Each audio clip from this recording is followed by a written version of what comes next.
Pemirsa, Presiden Prabowo Subianto menggelar retret Kabinet Merah Putih di Hambalang, Bogor, Jawa Barat. Retret digelar untuk mengevaluasi kinerja Kabinet selama 1 tahun dan memetakan arah kebijakan ke depan. Dalam retret yang dihadiri oleh seluruh anggota Kabinet Merah Putih ini, Presiden memberikan taklimat. Presiden menyampaikan program unggulan pemerintah seperti makan bergizi gratis telah berjalan dengan baik dalam 1 tahun dengan capaian 55 juta penerima manfaat. Tidak hanya itu, Presiden mengingatkan pentingnya swasembada pangan dan swasembada energi sebagai syarat agar Indonesia bisa mandiri di tengah situasi global yang sedang terjadi. Presiden meminta jajarannya tak ragu dalam menjalankan program pemerintah meski banyak kekurangan. Prabowo yakin apa yang dilakukan oleh pemerintahannya telah berada di jalan yang benar.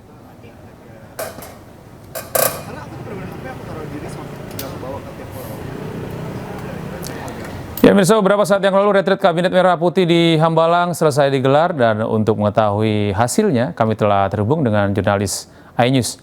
Ada Jen Cahyani di Padepokan Garuda Yaksa, Hambalang, Kabupaten Bogor.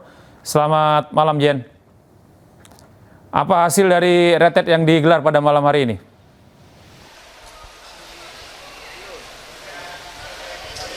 Ya, selamat malam Gede dan juga pemirsa. Tadi hasilnya untuk retret kali ini di Hambalang bersama Presiden Prabowo Subianto yang memanggil seluruh jajaran menterinya.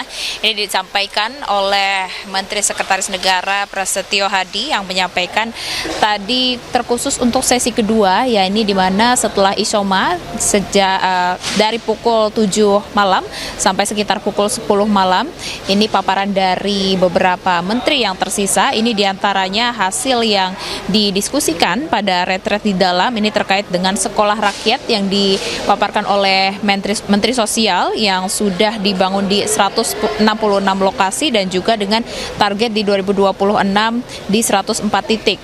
Kemudian terkait dengan target lifting minyak di APBN 2026 sehingga nantinya bisa menambah produksi minyak di 2026. Kemudian masih ada 5.700 desa yang belum teraliri listrik dan sementara ini masih ada 1.400 desa yang sudah berhasil disambungkan dengan target di 2026 semuanya akan tercapai. Kemudian terkait dengan penekanan di tahun 2026 oleh Presiden Prabowo Subianto yang terkhusus untuk mengevaluasi apa yang sudah dicapai selama 1 tahun ke belakang. Kemudian yang menjadi poin terkhusus ini yang menjadi perhatian juga terkait bagaimana Presiden Prabowo Subianto akhirnya membentuk Satgas atau Satuan Tugas untuk Percepatan Rehabilitasi dan Rekonstruksi atau pemulihan wilayah terdampak bencana di 3 provinsi, yakni di Aceh, Sumatera Utara dan juga Sumatera Barat, dan juga Presiden Prabowo Subianto menunjuk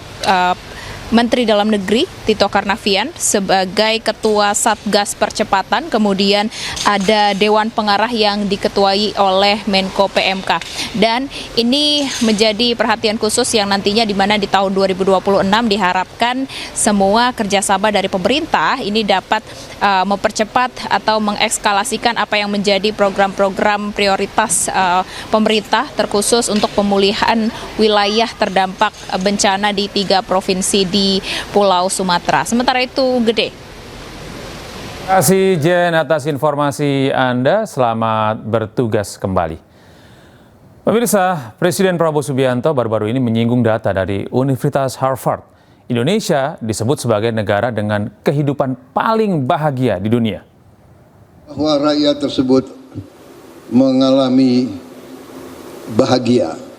Negara yang paling nomor 1 di dunia sekarang, rakyatnya mengatakan dia bahagia adalah bangsa Indonesia. Pernyataan dari Presiden Prabowo tentu saja langsung menarik perhatian publik. Data yang dirujuk oleh Presiden ternyata berasal dari Global Flourishing Study. Penelitian ini melibatkan lebih dari 200.000 responden di 22 negara antara tahun 2022 hingga 2023 lalu. Hasilnya, Indonesia berada pada peringkat teratas sebagai negara paling sejahtera, mengalahkan negara maju seperti Amerika Serikat, bahkan Swedia.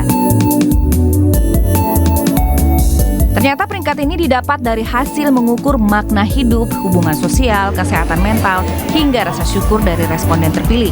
Hasilnya, Indonesia lebih unggul dari negara lain bukan karena barisan saldo pada rekening warganya, melainkan karena rasa kekeluargaan yang tinggi, kebersamaan, serta gotong royong. Studi menunjukkan bahwa warga negara dengan ekonomi kuat belum tentu merasa sejahtera dan damai dalam kehidupan mereka. Sebaliknya, negara dengan ekonomi berkembang justru bisa merasakan hidup lebih bermakna. Studi oleh Universitas Harvard dan Gallup ini menunjukkan bahwa kualitas hidup ternyata tidak melulu tentang angka dan materi. Indonesia menduduki peringkat pertama sebagai negara paling sejahtera di dunia karena dinilai memiliki kebersamaan dan rasa syukur yang tidak terbatas. Tim Liputan iNews melaporkan. Kita beralih ke informasi berikutnya, pemirsa. Dokter sekaligus penyanyi Tompi bertemu dengan Wakil Presiden Gibran Rakabuming Raka di Istana Wakil Presiden Jakarta Senin kemarin. Dia hadir bersama tokoh publik di industri seni dan hiburan lainnya seperti Melanie Ricardo, Raffi Ahmad, dan juga Iko Uwais.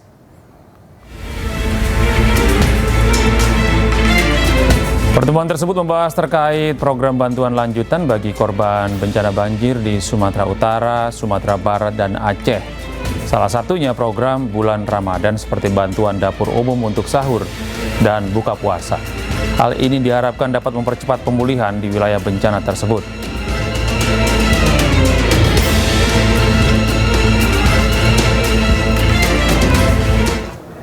Kita beralih ke informasi lain, pemirsa. KPK melakukan perpanjangan penahanan kepada 3 tersangka dalam kasus suap ijon proyek dan penerimaan gratifikasi di lingkungan Kabupaten Bekasi. Dikonfirmasi seputar apa, Pak? Pak, Bapak memberi uang ke... Bupati Bekasi nonaktif Ade Kuswara Kunang hari ini menjalani pemeriksaan sebagai saksi terkait kasus suap.